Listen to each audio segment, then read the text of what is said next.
I think so far since we started this series, we have been attempting to do one thing and one thing only. And that has been to account for the fate, if one may actually call it that, of the black radical tradition in South Africa. And I think repeatedly we have actually conceded that in the present political context, it is almost as if one is talking about something that is practically non-existent, and that this is an attempt to construct something that is new and pretend that it has got some kind of historical provenance. But that has been in the nature of the black radical tradition. It is precisely because of the radical content of all black radical movements that over time, they have been misrepresented and totally distorted. And South Africa is no exception, in that regard. I think part of what we have tried to do is to demonstrate that the black radicalism that was articulated by Steve Biko in the 1960s and 70s has had some historical origins. And it is these historical origins that we attempted to articulate. I think we've gone as far as to demonstrate that the early forms of 20th century anti-colonial struggles were themselves, to be considered as black radical, forms of anti-colonial struggles. We have demonstrated that during this period, particularly the 20 years between the two wars, 1919 to 1939, that there was a vibrant mass movement, which in itself was particularly black radical and Gavian, inspired in certain ways, by the Gavi movement in the US. And we have actually pointed out that one movement actually saw itself as a chapter of the Gaviite movement. But we've explained that in the South African context, that is the kind of historical, content that is completely, and this is quite conspiratorial, it is completely deleted, from the historical account. So we can never make sense of the early forms of black radicalism, which would have fed into Biko's, black radical black consciousness. We wanted to demonstrate that black consciousness did not merely erupt, in the 1960s when Biko emerged, but that he himself, would have had a particular kind of interaction and experience with the black radical tradition. But at that time, given the political context of the time, it is what we refer to as Africanist. And the fact that Biko himself was in fact linked to Poko in and of itself is particularly significant. And this is a significant fact that should actually be explored a little further to establish the real kind of thinking that may have shaped Biko. But it is our assertion, that his experience with Poto was quite significant. And the significance lies in the fact that it was to shape, his political outlook in the 1960s. But part of what we have to do to establish this and to substantiate it is to show that when Biko comes out in 1968, it is only 3 years after, the Poto uprising of 1964 to 65. What that actually suggests is that he comes out of a political and geographic context, in which this kind of black radicalism was particularly intense, and that certainly would have influenced Biko. We covered, maybe we actually neglected the period 60 to 75 as a moment of political quiescence, but then we latched on to, the latter half of the 20th century, which will be the 1970s Black radical movement. And this is our characterization of the 1970s mass movement, that it was a Black radical mass movement inspired by the Black consciousness philosophy. Hopefully we have accounted for the origins of that Black radicalism going back beyond the 1950s and into the 1920s. And part of what we argue is that the mass movement of the 1970s, unfortunately, turned out to be the final chapter of the Black radical tradition in South Africa, both as a tool of mass mobilization, but also as a category, a useful category in intellectual and academic discourse. What are we saying here? Part of what we are saying is to recognize that the mass movement of the 1980s was a complete deviation from the mass movement of the 1970s. It is important to emphasize this, for the younger people, for the next generation. There is a tendency for people to look at the 1980s movement as a mere continuation, of the 1970s mass movement. It wasn't. If it was anything, the mass movement of the 1980s was also weaponized by the white supremacy state, to deal with Black radicalism of the 20th century. What am I saying? I'm actually saying in just as much as the white supremacy state was invested in destroying the Black radical tradition of the 20th century, the mass movement of the 1980s was equally invested in destroying this Black radical tradition. And we have to explain why it was so and how it went about doing this and accomplishing it. Now, just maybe here we might want to reflect a little, and maybe the point that we have to bear in mind here is that Black Wednesday, and we are fast approaching the 19th of October. It will be on Sunday, 2 weeks from now, and it will be 48 years ago. And this is particularly significant, at this stage of the South African history, that we reflect more seriously, on what Black Wednesday actually represented. What I'm asserting here is that, Black Wednesday marked the final chapter in the articulation of the Black radical tradition, both as a tool of mass mobilization and also as a category in intellectual and academic discourse.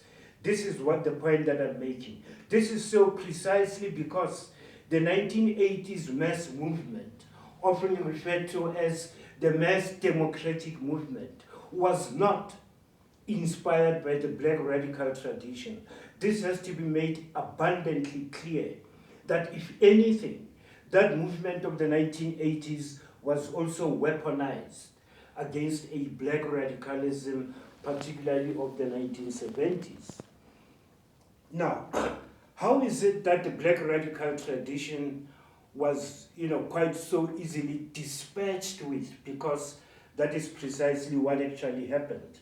There was an absence here. There was an absence of Black thinkers, who could have taken the responsibility to reflect on the mass movement of the 1970s and begin to package the movement in terms of what its objectives would have been and what it actually set out to achieve. And part of what would have come out there is that up until Black Wednesday, the struggle in South Africa was the struggle for Black emancipation. And that would have been the duty of Black thinkers, at least of the 1980s and probably into the 1990s, to actually reflect on the mass movement of the 1970s, with one thing in mind, to make sure that the philosophical underpinnings of that mass movement are carried into the 1980s, so that when the next generation, comes over and, and picks up the cudgel. It is a continuation of a black radical struggle, anti-colonial struggle, and probably anti-white supremacist, struggle, which is informed and inspired by the black radical tradition. If I may interject, Yeah. where were the thinkers? Where were the black radical, thinkers? Where were the creative minds at that particular conjuncture that would have carried forth this paradigm? I think we may look at the ways in which the class, the intellectual class that would make up the black consciousness movement, and beginning with Steve Biko himself and Onkoputsetiro. The universities would have been the place where these kinds of black thinkers would have actually come from. And of course, we do know that, the University of the North and the University of Fort Hare, would have been the two institutions expected to keep generating, that kind of intellectual talent. But the issue here is that we haven't even been able to, look at these institutions and try and understand how the white supremacist state, in its response to the black radical tradition of the 1970s, began to reimagine and reinstitute, its own kind of ideologies in the two institutions. And that is something that we probably, would have to look at quite separately. And by the way, there is the third, the University of Zululand, which should have been at the center, of making sure that that intellectual tradition does not emerge at all. But at the same time, we have to be, quite, concede to the fact that already a new paradigm was beginning to set in and to define the new mass movement that would emerge. And that new paradigm, I think we are going to have to account for what its origins were, where it actually came from, and how it began to shape the mass movement of the 1980s. Implicitly, you are suggesting that it is this new paradigm is emanating from centers other than the townships, for instance, the locales of black resistance, say in the 70s. You're saying the people, the forces that are behind and are creating, are shaping this new paradigm, are not in the same places residentially, if I might say, as the old ones in the 1970s. Precisely. It is documented, that in terms of its origins, black consciousness, originated with Steve Biko at the University of Natal, black or non-European section. But just in terms of the dissemination of the ideas, Unkoputsetiro and the University of the North become central in that particular respect. But I've always wanted people to appreciate, that Soweto in itself, happens to have a particular role to play, in the articulation of the black consciousness philosophy. And I've actually used the term Soweto becomes the crucible of the black consciousness philosophy. I have actually explained, and you are right, just in terms of how black consciousness gets to be articulated, as a political doctrine. Soweto becomes that locale, it becomes that geographic site, where black consciousness as a set of ideas is being tested. And I've always said that, because it acts as a crucible, that testing can only be, made intelligible at the end of it. And it is after that, after the fact, that we can be able to reflect and say, indeed, Soweto just happened to have all the ingredients that were necessary to, to formulate a kind of a challenge to a white supremacist state and the anti-colonial condition that black people were faced with. That, in that sense, yes, it is correct that, the initiative of the 1970s movement emanated from the townships and emanated from the, from black people themselves. But the mass movement of the 1980s becomes a completely different, kind of an animal here. And if we want to look at the origins of its intellectual thrust, there is no doubt that the adoption of the Freedom Charter in 1979 begins to shape the mass movement of the 1980s, we get to know that the mass democratic movement of the 1980s is inspired by the Freedom Charter. But that in itself marks the departure, from the mass movement of the 1970s, precisely because the mass movement of the 1970s was actually based on the ideas of the Black consciousness philosophy, which in itself was a negation, if one may put it that way, of what the Freedom Charter would have stood for. But I don't think we have had, any kind of, very serious reflection on how the Freedom Charter suddenly emerges or re-emerges, as a kind of doctrine of choice. This is precisely what I want. In the 1980s. Yes. And that is something that we need to account for. Yes. We have to, bring it to the attention of South Africans that at any time after the banning of the ANC and the PAC in 1960, right down to 1979, there was no reference at all in the, in the white supremacist struggles and anti-colonial struggles. There was no reference at all to the Freedom Charter. The Freedom Charter had no bearing, to the kind of mass movement that was unfolding in the 1970s. It is only introduced, into this equation at the end of the mass movement of the 1970s, beyond Black Wednesday. So part of what we then have to do there is to really look at the 5 years between 1978 and 1983, because it is that 5 years in which the entire paradigm shift, from the Black radical mass movement of the 1970s, to the mass democratic movement of the 1980s. That paradigm shift actually happens in the 5 years between 1978 and 1983. And we have to account for that period.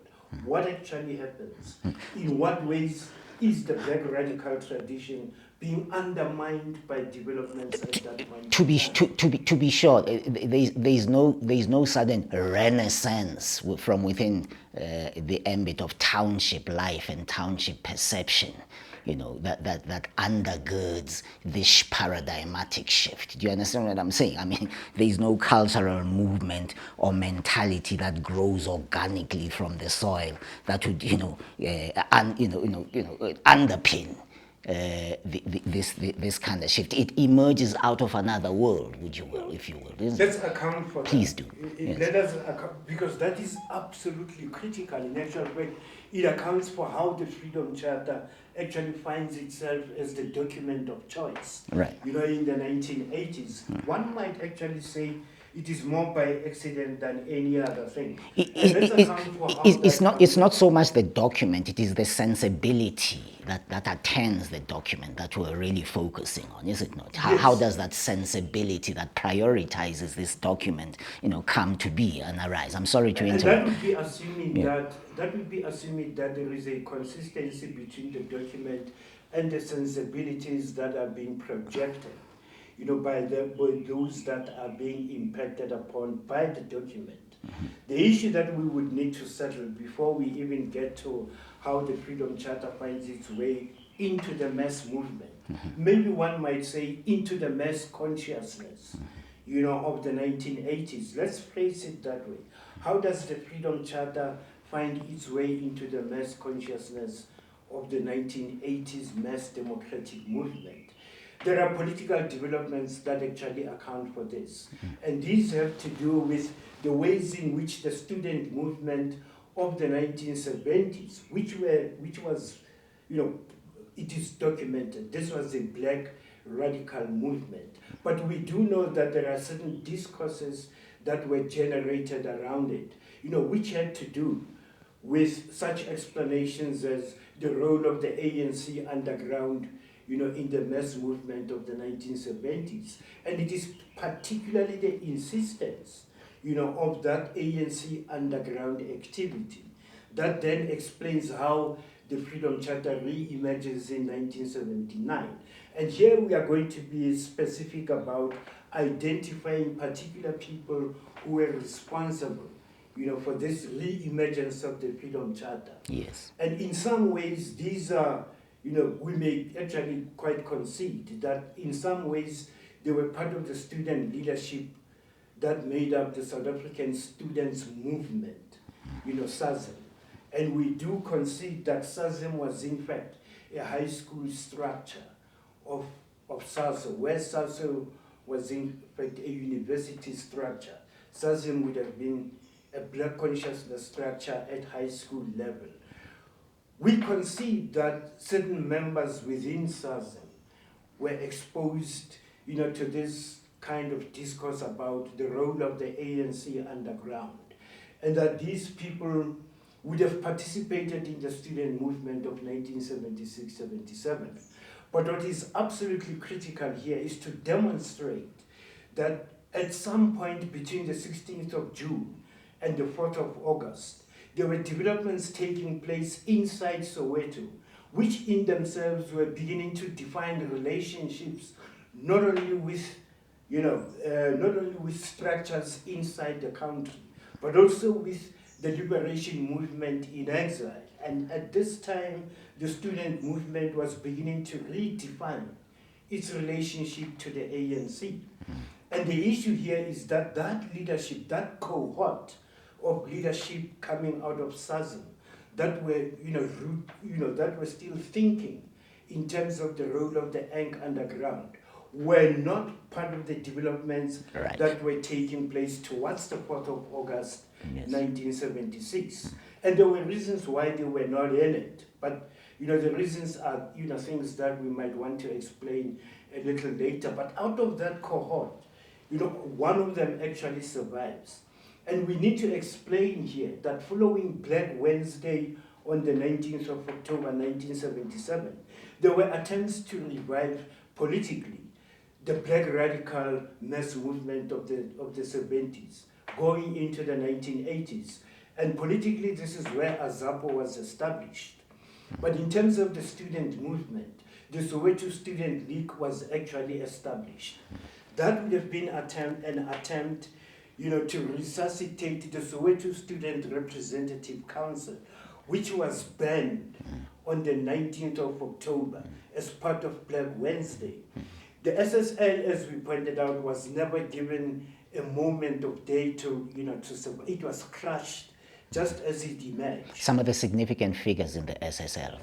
Opa Mlangeni was one of the figures, Mtutuzeli, I forgot his surname, but there were Homoremi, and the two were actually quite prominent because they left Soweto and went to Bloemfontein. Yes. And while in Bloemfontein, they inspired the formation of the Bloemfontein Students League, which led to a major unrest in Bloemfontein. And all of these students left Bloemfontein together with Opa and Debo, and they went to Lesotho. And in Lesotho, they became quite a huge membership of what would become the South African Youth Revolutionary Council, which was a student movement, black consciousness inspired, led by Khotso Siyakholo in exile. It was actually established in Lusaka in Zambia in 1979. So that actually accounts for, part of what actually happened to the student movement. But inside South Africa, where the Soweto Student League was actually crushed in 1978, another student movement emerged, and it called itself the Congress of South African Students, COSAS. And inspirational in the formation of COSAS was one of the leaders of the South African student movement attached to the discourse of the ANC underground. And that was Billy Masetla himself. Yes. And, Billy Masetla actually came up with the idea that COSAS, as it was formed in 1979, should adopt the Freedom Charter. And in actual fact, if you think about it, beyond Black Wednesday, beyond 1977, it is actually COSAS that reintroduces the Freedom Charter, as an instrument of mass mobilization for the 1980s. That is actually what happens. But that accounts for the break, that accounts for the rupture, in the character of the mass movement. The mass movement of the 1970s comes to an abrupt end. And with the formation of COSAS, the adoption of the Freedom Charter by COSAS, and going into the 1980s, it is a completely new paradigm, that is inspiring and providing an intellectual blueprint for what the struggle is about. So that is how we enter, the mass movement of the 1980s. But it also happens in stops and starts. And here is an interesting thing that we really need to consider when we consider the fate of the black radical tradition. It is that in this 5-year period, between 1978 and 1983, when the black radical tradition is actually actively being sidelined, there are other forms of struggle, which begin to emerge and which begin to capture the imagination of South African people. And these are struggles in the workplace. These are workplace struggles. These are struggles by workers, demanding, any set of, or having any set of demands about the workplace. And this actually begins in Cape Town. And the first of these strikes was the 30s and Moni strike. And no doubt, because the working population there would have been colored, this actually becomes, a kind of a colored initiative. But it spreads into the townships, and again, it takes the form of, anti-cared kinds of activity, anti-colored affairs department, types of strikes. And in no time, you have a proliferation of these work stoppages and strikes, which then begin to spread across the country. But in black townships, the first of these that emerge after Black Wednesday actually happened in Port Elizabeth. And this is where the Port Elizabeth Black Civic Organization, emerges with Twazamele Botha as the leader of the organization. PEPCO. PEPCO, yeah, is in fact the acronym. And the issues that they are taking up here are issues which are related to their civic matters, but at the same time they are able to extend, the demands that they make to the workplace, especially to the motor industry in youth and age. And that becomes the new activity, that takes a mass character after Black Wednesday, after October 1977. Thereafter, going into the 1980s, you begin to have more kinds of, localized, sporadic unrest on the East Rand in particular. Yes. And small townships like Ratanda near Heidelberg. You begin to have, but all of these seem to be, centered around one minister, of the white supremacy state. They are all against Piet Korenhoff, who at the time is the minister responsible for black administration in the townships. And this is how, and you think about the character of these mass movements, and each one of them is made to adopt the Freedom Charter. And that is how the Freedom Charter then begins to have a mass appeal, because each one, as you were asking,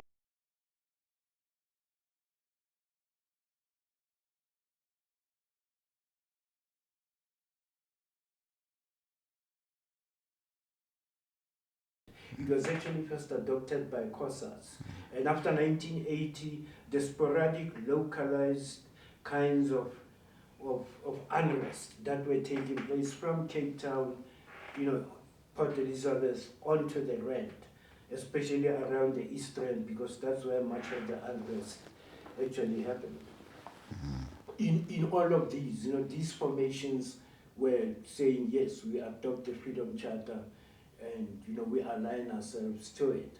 So what I'm saying here is that there wasn't any kind of an organic, growth of the Freedom Charter as a viable blueprint, for the struggle. But let's talk about its intellectual penetration of black society. Yes. How did it actually how did the freedom charter, and this is in the 1980s. This is even before we get to the eruption in the bar, that leads to, a whole decade of popular violence between 1984 and 1993.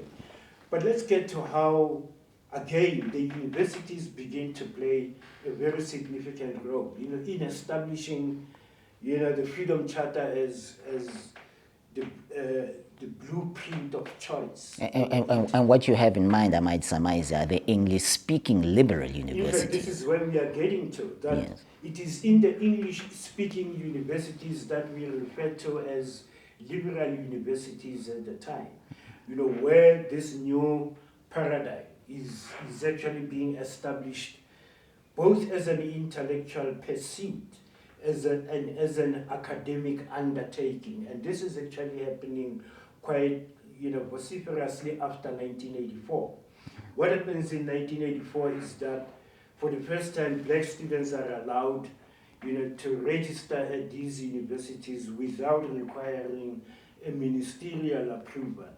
But it is in 1985 when there is a mass of black students who go into these universities and go into the humanities in particular, sociology, politics, history, anthropology. And this is where they begin to reflect on the state of black society, where black society is, just in terms of history, what is significant.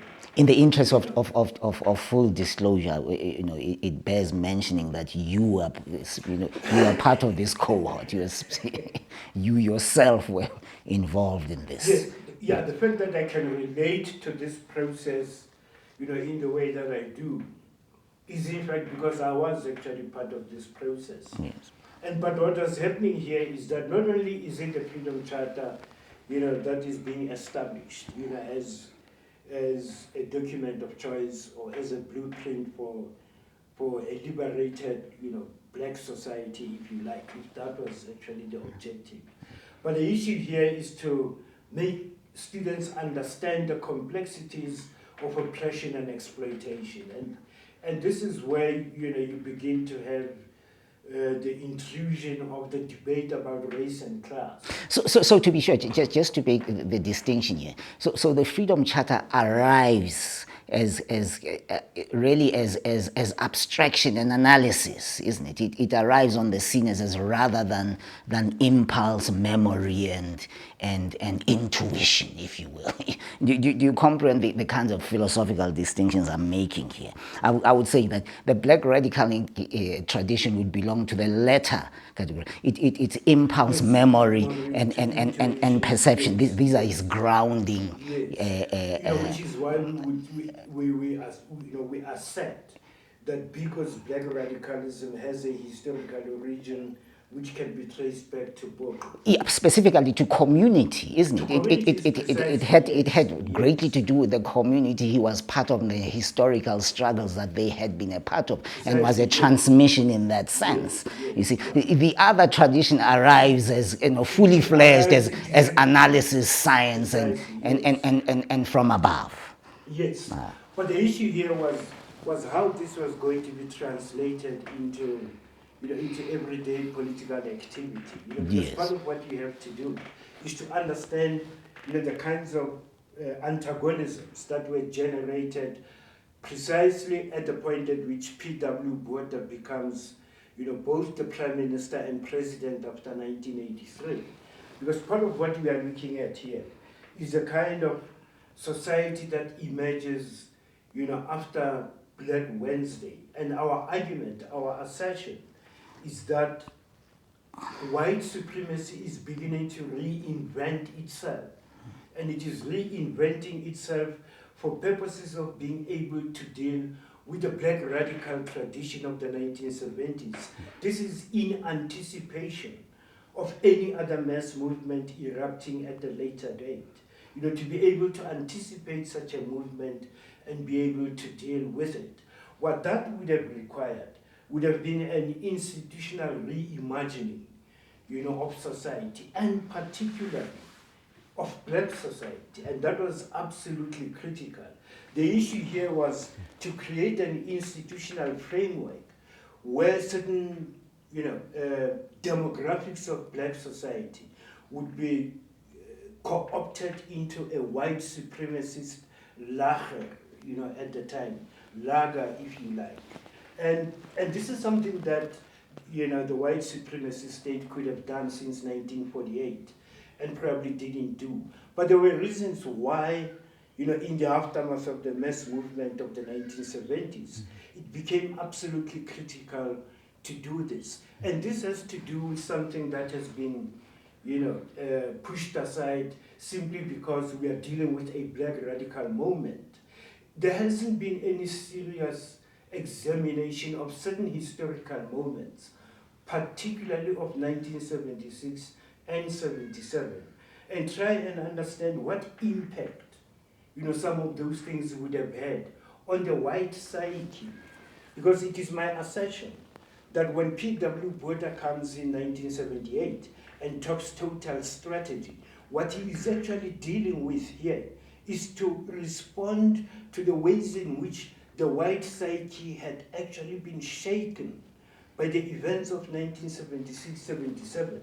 The one big issue here was the state of mind of that movement of wanting to shift the geography of violence away from the black townships into the white environs. And this became a big issue. It became a big issue for white, for the white psyche in August. It was actually substantiated by the Carlton Center blast. It may have been just one moment in history, but in the white minds, it registered and registered effectively. So part of what we're looking at here when we look at Black Wednesday is a reaction to the entire movement of the entire decade, as opposed to being a reaction to just one historical moment. Black consciousness had proliferated and grown in an atmosphere of benign neglect on the part of a separate developmentalist apartheid state. Yes. Would that not be fair that with the upheavals of the 1976 period, the attention was now shifted?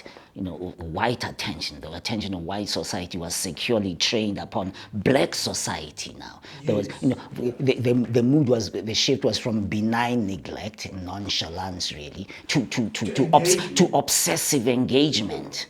Exactly. You see quite what the exact. And this yet again was a paradigm shift in terms of white perceptions and white society.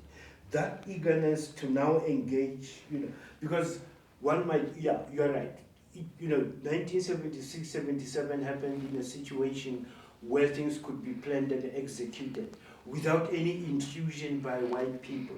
And that was particularly concerning, which is why the mass movement of the 1980s, from the very beginning, they are not actually being conceptualized. As you said, they do not grow organically, out of township initiatives, but they arrive. These are the kinds of thought processes that are only arriving from outside. And I'm saying white universities were playing a very crucial role.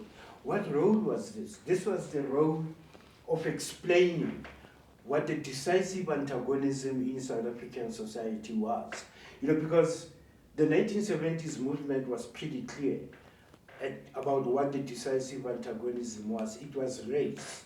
The movement was about love for the race, the black race.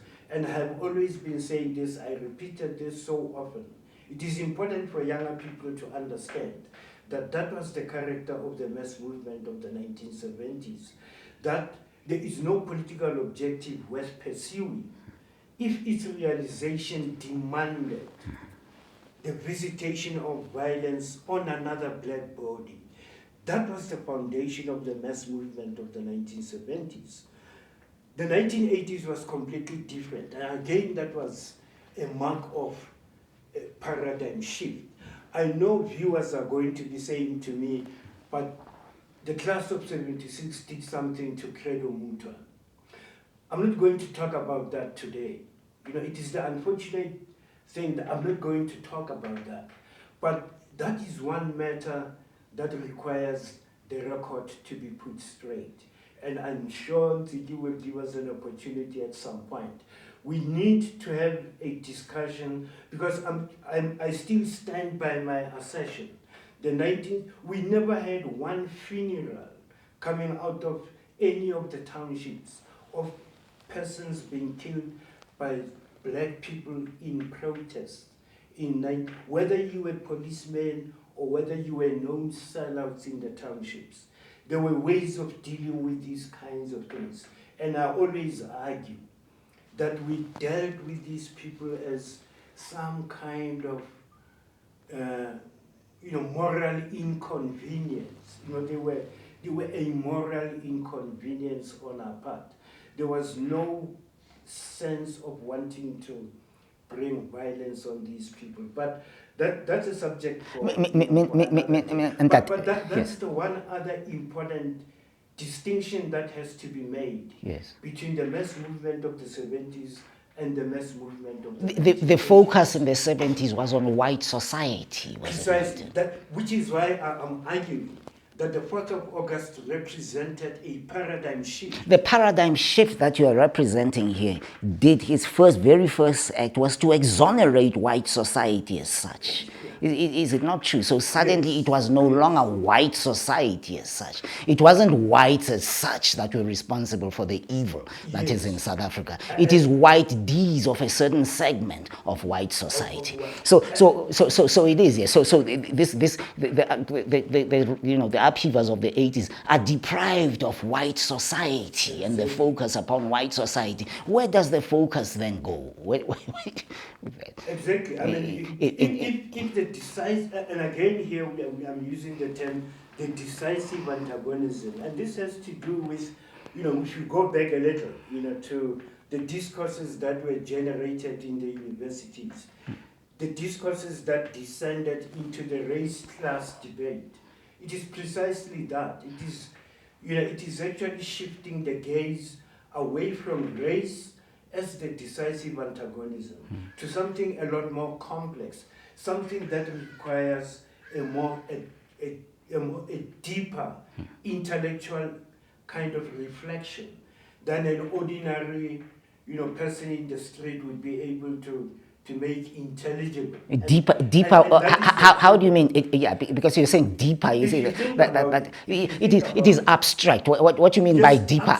By deeper, you mean abstract, yes. But the sort of thing that actually takes place in lecture theaters, indeed, in universities. Indeed. But that has to be packaged. It has to be packaged for a more it is in the depth of an elder. Do you see what I'm saying? Who also operates deeply, if you will. Yes, Do you see what I'm saying? Exhibits depth. This is another type of depth. I'm saying the quality of depth is of the utmost importance here for us to underscore. Exactly. And I think this is the point that we need to make here. That it is all those kinds of discourses that had to be packaged. For a mob that was ready to deal with a political problem in the bar. And what was that political problem? It was the fact that P.W. Botha's state at the local level, represented by Piet Koerenhoff, the ways in which it was implementing the Black Local Authorities Act was atrocious. And this is the issue. But that complex explanation that happens about race and class would now have to be placed in a popular setting, where people are now looking for, in this explanation, who is the enemy? And this is where, yes, your explanation comes in. The enemy is not the white person.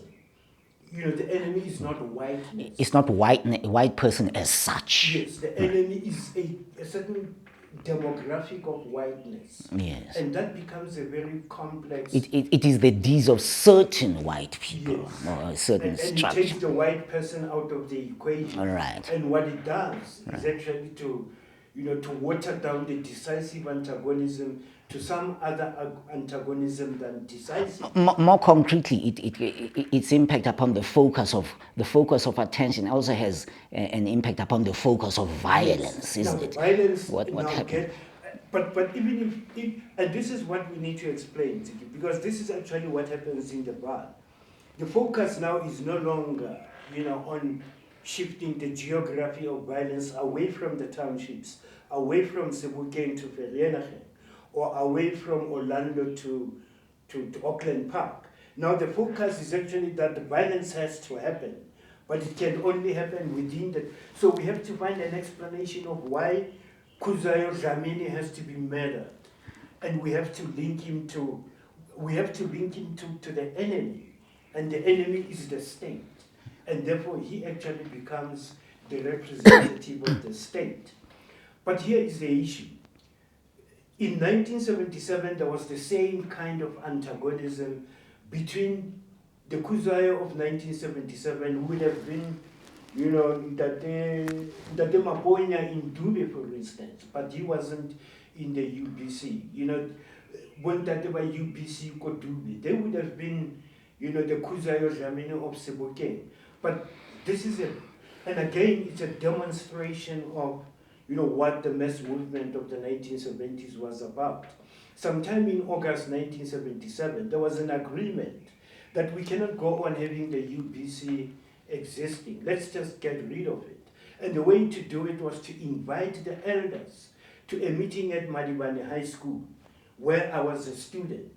And we drafted a dissolution letter, them dissolving the UBC. And they signed the letters, and the UBC...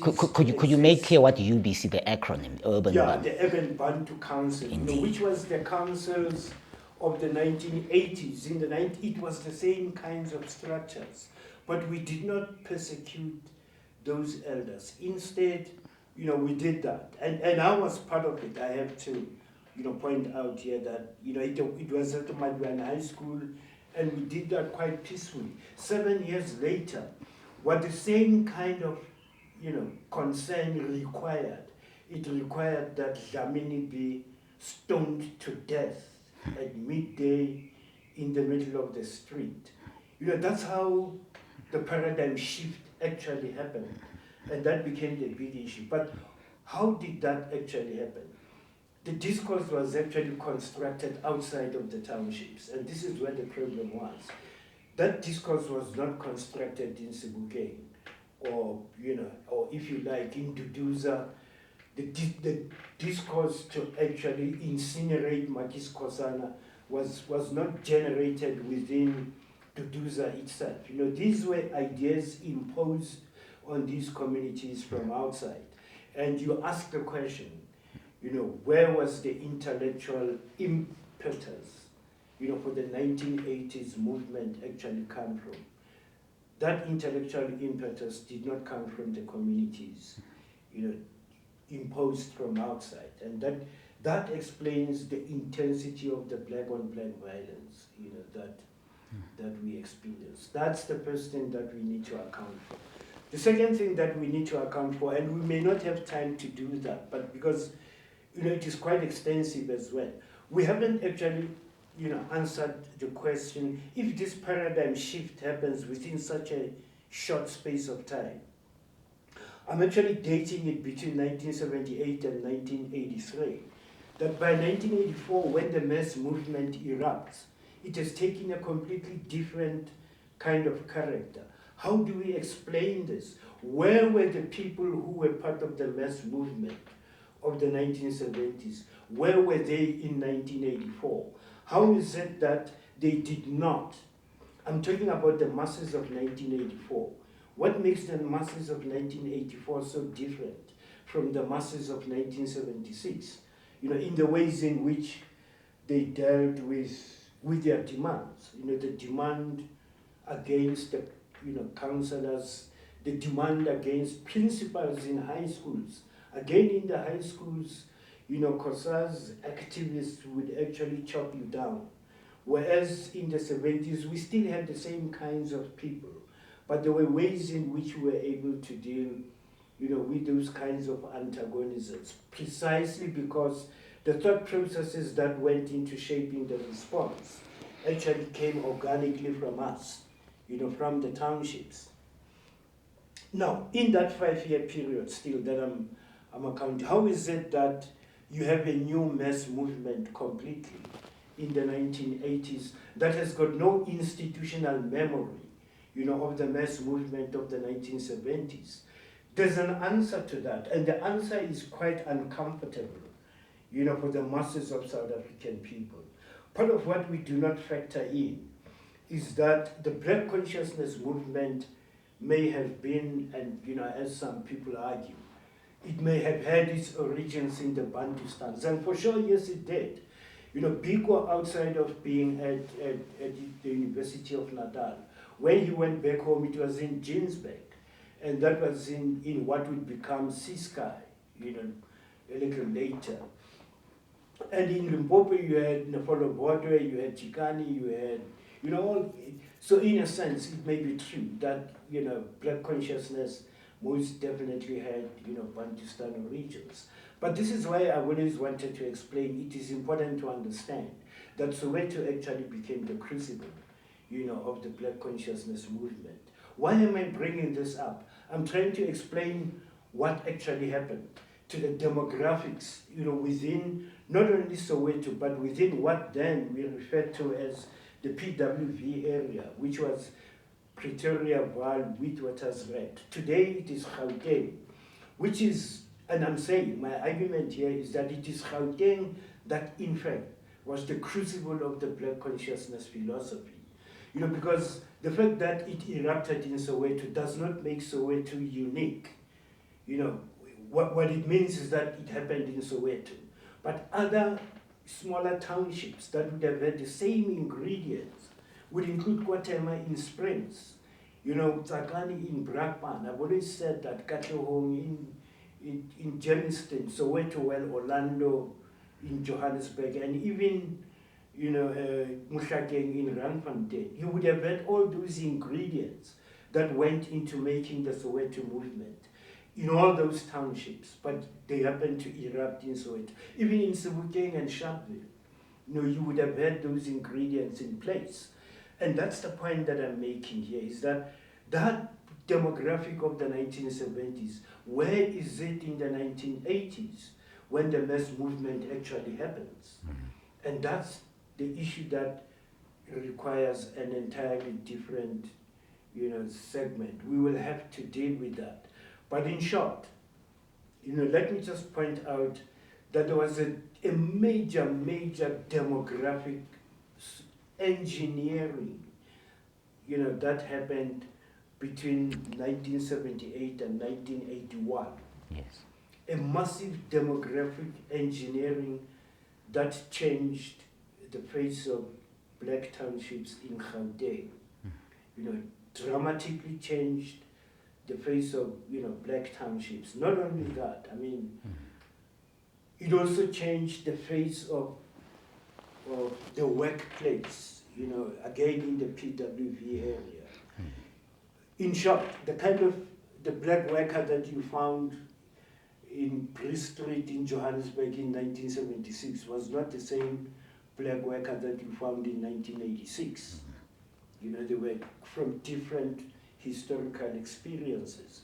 The Black worker of 1976 by 1986 has, if he is male, he has descended into the legendary unemployed township uncle.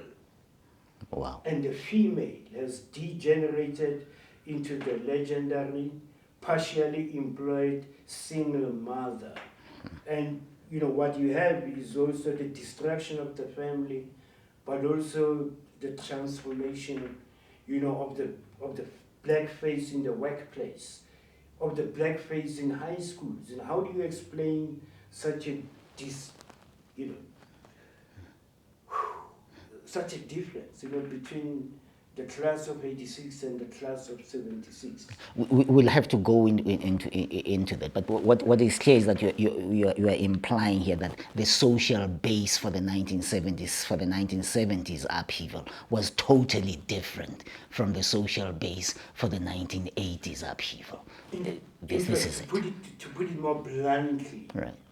The social base of the 1970s movement was taken out of the public sphere. Wow, yes.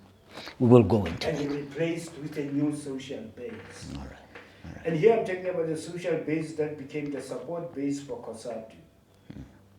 That was not the workforce of 1976. Profound, profound. Thank you.